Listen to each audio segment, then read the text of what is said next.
The year is 1955. South Korea is a corrupt and unstable country that depends heavily on foreign aid.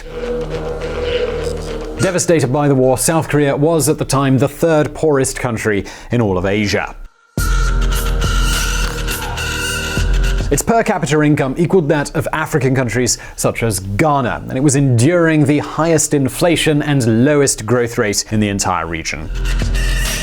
Ruled with an iron fist by the authoritarian General Park Chung-hee from 1961, expectations for this country were not great. South Korea in the 60s was a country of immigrants, and even its northern neighbor looked more promising. But just a second, because that's certainly not how things look today.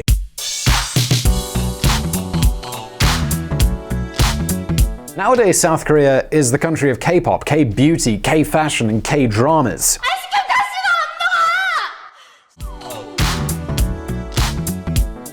In short, we're talking about a country that's become trendy. Folks, the Korean wave, also known as Hallyu, has reached virtually every corner of the globe. Not sure if I'm pronouncing Hallyu right there. My magical pronunciation dictionary doesn't have it, and I'm not up to scratch on South Korean culture. Now, don't think that it's only culture that has been exported. Not at all. South Korean companies such as Samsung, Hyundai, or LG have also extended their tentacles across all 5 continents.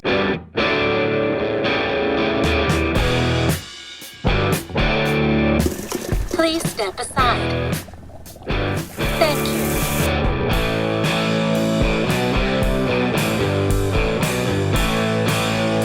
And that's no small feat. South Korea has been one of the greatest economic success stories of all time. In a little over 3 decades, that's just one generation, South Korea went from being a third world country to becoming one of the richest and most prosperous countries on the planet.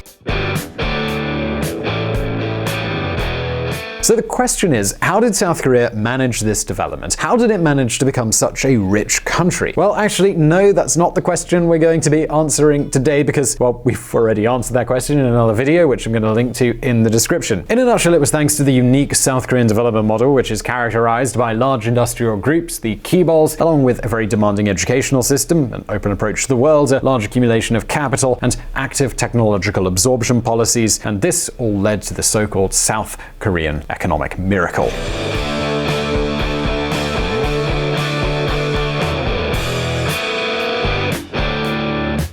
In 2017, this man won at the elections, the current President Moon Jae-in, with a fistful of new policies that he promised would turn South Korea's economic model around. And we aren't talking about conventional policies, far from it. So listen up. An exhausted model? Yes, nowadays South Korea is one of the richest countries on the planet, and its economy it continues to grow. But its model is flawed and many indicators show a negative trend. For example, it is expected that in 2019 the country will record the lowest growth of the last 7 years. Its unemployment rate just hit a 9-year low in January, wages aren't increasing, and young people are finding it harder and harder to get a job. None of this has been very common in South Korea over the last 30 years. Unfortunately, because we ourselves do not see the future of Korea as so rosy, I do not want to bring up children in this unpromising society. I think that mentality is persistent among many of my peers. Bang Song-dyok, a civil engineering doctoral student. This alone should be cause for concern, right? Well, hold on a minute, because there's a whole lot more.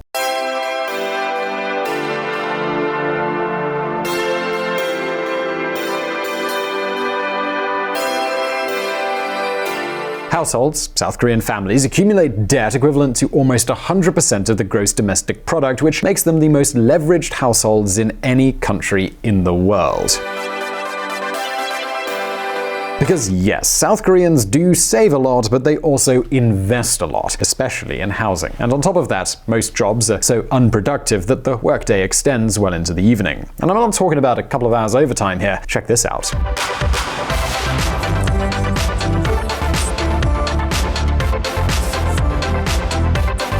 South Korea cuts, quote, inhumanely long 68-hour working week. President introduces 52-hour work week to help improve quality of life and boost birth rates. If I don't work overtime, my pay gets reduced. I'd rather work more to get paid more. Lee Myung-ryul, a 37-year-old who earns $1,800 a month at Wongbee TS. As you can see, this model is quite unsustainable. And this is just the tip of the iceberg. You see, the South Korean economy has some characteristics that we need to take into account.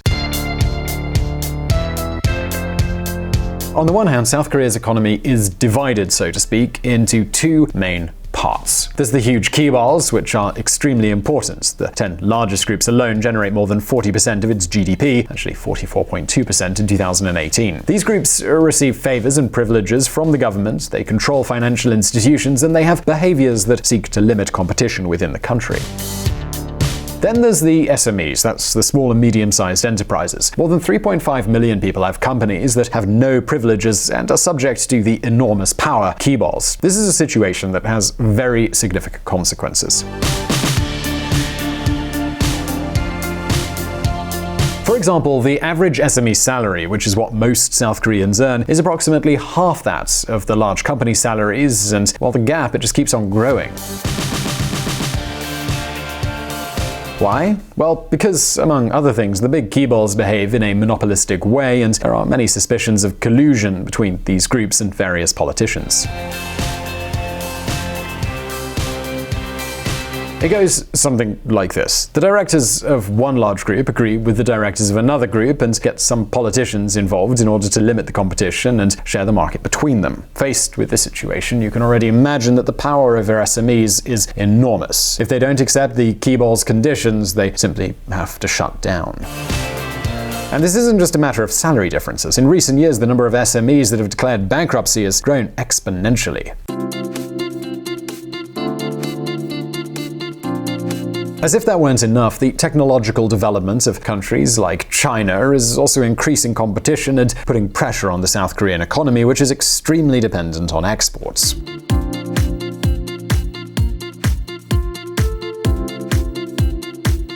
Well, this is causing the keyballs to transfer part of their production to other countries and replace local suppliers with foreign suppliers. Korean companies can't compete with China and India on price and should move up the value chain. But the industrial evolution towards higher value-added products is not happening in the SME sector because of their reliance on the conglomerates. Park Sung-in, an economics professor at Seoul National University. To see an example of this, we need look no further than the automotive industry.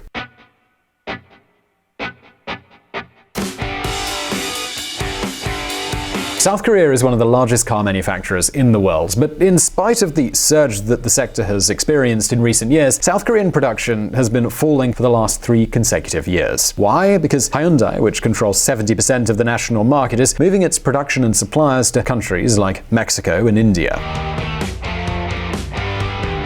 In the end, folks, the privileges that the government has given to these groups and the actions that they have taken to limit competition have meant that most jobs are tied to unproductive companies with little efficiency and little investment in research and innovation. And of course, if you don't have those things, then you can't compete with countries like China or Vietnam, which have much lower labor costs. And all of this, well, it's generating a lot of fear in South Korea. But it was precisely for his promise to solve these problems that Moon Jae-in, the current president, won the elections in 2017. And you know what? He's got a bit of an unconventional plan. So how does Moon Jae-in want to rescue South Korea? Well, check this out.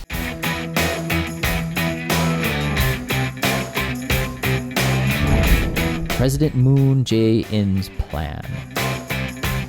To viewer, Moon Jae-in has promised to reform South Korea's economic model from top to bottom. He isn't planning on doing it with the typical solutions of lower taxes or less regulation. In fact, quite the opposite. The South Korean president's plan is based fundamentally on 2 pillars. The first consists of what its supporters call democratizing the economy. In practice, this consists of raising taxes, increasing public spending, public employment, and the minimum wage. And this isn't exactly happening in small quantities. See, in 2019, public spending will grow by more than 10%, which is the largest increase in a decade. On the other hand, the minimum wage grew by 16.4% in 2018, and in 2019 it will rise by an additional 10.9%. And the government has already said that the raises, they're not going to end there. In order to finance more state spending and the hiring of 850,000 new public employees, Moon Jae-in has boosted the corporate profits tax, which will go from 22 to 25%. And he's also going to raise taxes on the highest wages. The idea that the government has is that all these measures will raise families' income and, with it, consumption. This would reduce the dependence of South Korean companies on exports. The problem? Well, folks, it's just not working. See, since Moon Jae-in began taking these measures, the economy has begun to slow down, unemployment has started to grow, and to top it all off, lower family incomes are actually falling. Yep, you heard that right. Their salaries are increasing, but many workers have lost their jobs. So the net result is that 20% of families with fewer resources earn less money today than they did before the minimum wage rise. All this explains why the president's approval ratings have dropped from 84% in mid-2017 to 45% today. But folks, before we finish, there's another great pillar in the South Korean president's strategy, and we need to look at it now, so listen up.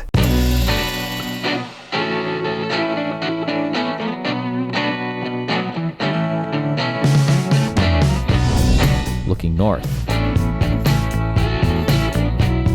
Folks, the South Korean president is convinced that his country's future involves North Korea. We are at the historical start line toward common prosperity on the Korean Peninsula and Northeast Asia. This is an opportunity that has come like a miracle. It is a chance that we should never miss. Moon Jae-in.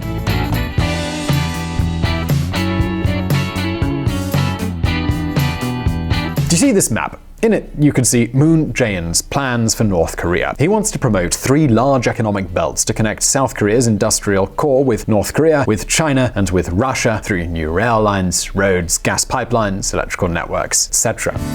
The investments needed to implement just the new trains would amount to more than $40 billion. Korea anticipates that the Trans-Siberian Railway will again reach Busan, the southern tip of the Korean peninsula where I grew up, building on the permanent peace on the peninsula. Moon Jae-in in an address to the Russian Duma.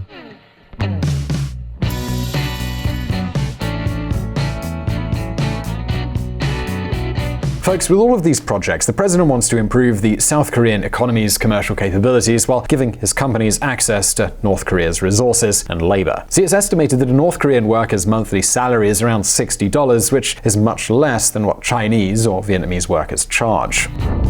For Samsung Electronics, North Korea is a good candidate to set up production lines because it can offer cheap labor, has no language barrier, and has the same time zone. Yoo Sung-min, chief strategist at Samsung Securities. The problem? Well, Moon Jae-in isn't having much luck here either. While negotiations between North Korea and the United States are going slowly, South Korean companies aren't convinced about investing billions of dollars in North Korea in the short term, especially because they don't trust Kim Jong-un's regime. And then there's the last question. Who's going to pay the huge price tag required to carry out these plans? So to recap, this is the recipe with which Moon Jae-in wants to transform the South Korean economic model. More taxes, more public spending, more public employment, higher minimum wages, and development in North Korea. Do you think it'll work? Well, leave your answer in the comments below as well as in this survey. And I really hope you enjoyed this video. If you did, please do hit that like button and don't forget to subscribe for brand new videos. Also, don't forget to check out our friends at the Reconsider Media podcast. They provided the vocals in this episode that were not mine. Also, this channel is possible because of Patreon and our patrons on that platform. Please do consider joining them and supporting our mission of providing independent political coverage. And as always, I'll see you in the next video.